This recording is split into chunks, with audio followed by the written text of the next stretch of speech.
Wonderfully magical is in the air, isn't it? You know, we're feeling it here in this arena, but it's spreading all across this country we love.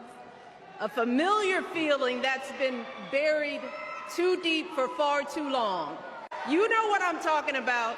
It's the contagious power of hope, the anticipation, the energy, the exhilaration of once again being on the cusp of a brighter day. The chance to vanquish the demons of fear, division, and hate that have consumed us and continue pursuing the unfinished promise of this great nation, the dream that our parents and grandparents fought and died and sacrificed for.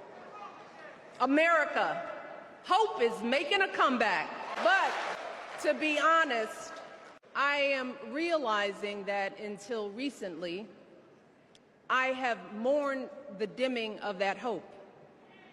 And maybe you've experienced the same feelings, that deep pit in my stomach, a palpable sense of dread about the future.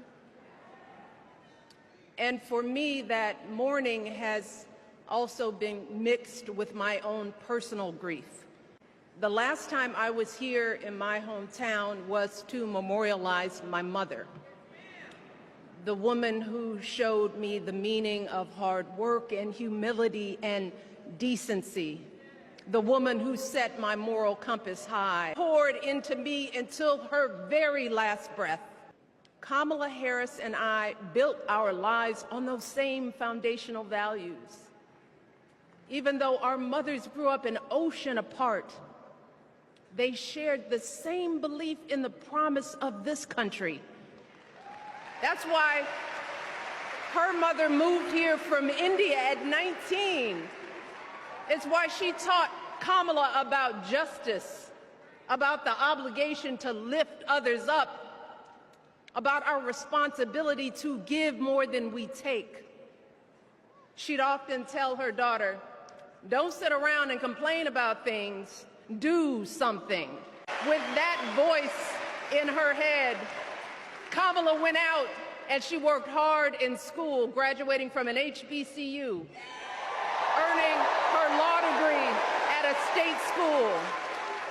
And then she went on to work for the people, fighting to hold lawbreakers accountable, strengthening the rule of law, fighting to get folks better wages, cheaper prescription drugs, a good education, decent health care, child care, elder care. From a middle-class household, Kamala worked her way up to become Vice President of the United States of America.